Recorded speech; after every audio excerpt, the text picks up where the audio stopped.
ಮೂಲಭೂತ ಕಾಮಗಾರಿ. ಲಕ್ಕೇನಹಳ್ಳಿ ಗ್ರಾಮದ ಸಪ್ತಮಾತೆಯಿಂದ ದೇವಸ್ಥಾನದಿಂದ ಕಾಡೇನಹಳ್ಳಿ ಮುಖ್ಯ ರಸ್ತೆವರೆಗೂ ಮೋರಿ ನಿರ್ಮಾಣ. ಲಕ್ಕೇನಹಳ್ಳಿ ಗ್ರಾಮದ ದೇವರಾಜ್ ಮನೆಯಿಂದ ಬಸವೇಶ್ವರ ದೇವನವರೆಗೂ ಸಿಸಿ ಡ್ರೈನ್ ನಿರ್ಮಾಣ ಕಾಮಗಾರಿ. ಕಾಡೇನಹಳ್ಳಿ ಗ್ರಾಮದ ಸರ್ಕಾರಿ ಶಾಲೆಯ ಬಳಿ ಮಳೆ ನೀರು ಕೊಯ್ಲು ನಿರ್ಮಾಣ. ಹನುಮನಾಯಕನಹಳ್ಳಿ ಗ್ರಾಮದ ಸರ್ಕಾರಿ ಶಾಲೆಯ ಬಳಿ ಮಳೆ ನೀರು ಕೊಯ್ಲು ನಿರ್ಮಾಣ. ನಲಪನಹಳ್ಳಿ ಗ್ರಾಮದ ಶಾಲೆ ಪಕ್ಕ ಮಳೆ ನೀರು ಕೊಯ್ಲು ನಿರ್ಮಾಣ ಕಾಮಗಾರಿ. ತಿಮ್ಮಾಪುರ ಗ್ರಾಮದ ಸರ್ವೆ ನಂಬರ್ ಘನ ಮತ್ತು ದ್ರವ ತ್ಯಾಜ್ಯ ನಿರ್ಮಾಣ ಕಾಮಗಾರಿ. ಲಕ್ಕೇನಹಳ್ಳಿ ಗ್ರಾಮದಲ್ಲಿ ಅಂಗನವಾಡಿ ಕಟ್ಟಡ ನಿರ್ಮಾಣ. ಯಶವಂತಪುರ ಗ್ರಾಮದ ಶ್ರೀನಿವಾಸ್ ಮನೆಯಿಂದ ಮುನೇಶ್ವರ ದೇವಸ್ಥಾನವರೆಗೂ ರಸ್ತೆ ಮೆಟ್ಲಿಂಗ್ ಕಾಮಗಾರಿ. ಹನುಮನಾಯಕನಹಳ್ಳಿ ಗ್ರಾಮದಲ್ಲಿ ಮಹದೇವಯ್ಯ ಮನೆಯಿಂದ ತಿಪ್ಪಾಳದವರೆಗೂ ಮೆಷಿನರಿ ಡ್ರೈನ್ ಕಾಮಗಾರಿ.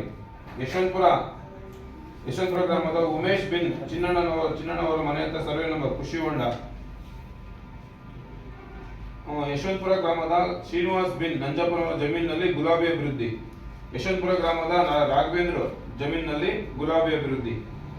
ಯಶವಂತಪುರ ಗ್ರಾಮದ ಸೀನಪ್ಪ ಬಿನ್ ನಾರಾಯಣಪ್ಪನವರ ಜಮೀನಿನಲ್ಲಿ ಗುಲಾಬಿ ಅಭಿವೃದ್ಧಿ. ಹನುಮನಾಯಕನಹಳ್ಳಿ ಗ್ರಾಮದ ಮುನಿರಾಜ್ ಬಿನ್ ಮೋಟಪ್ಪನವರ ಜಮೀನಿನಲ್ಲಿ ತೆಂಗು ಪ್ರದೇಶ. ಕಾಡೇನಹಳ್ಳಿ ಗ್ರಾಮದ ಕೆಎನ್ ಈಶ್ವರಪ್ಪ ಬಿನ್ ನಂಜುನಪ್ಪನವರ ಜಮೀನಿನಲ್ಲಿ ತೆಂಗು ಪ್ರದೇಶ. ಹನುಮನಾಯಕನಹಳ್ಳಿ ಗ್ರಾಮದ ಕೆಂಪಣ್ಣ ಬಿನ್ ದೊಡ್ಡಚಿನ್ನಪ್ಪನವರ ಜಮೀನಿನಲ್ಲಿ ಗುಲಾಬಿ ಪ್ರದೇಶ. ಅಪ್ಪಾಜಿಗೌಡ ಬಿನ್ ದ್ಯಾವಪ್ಪನವರ ಕಾಡೇನಹಳ್ಳಿ ಹೊಸನಾಟಿ ಕಾಮಗಾರಿ.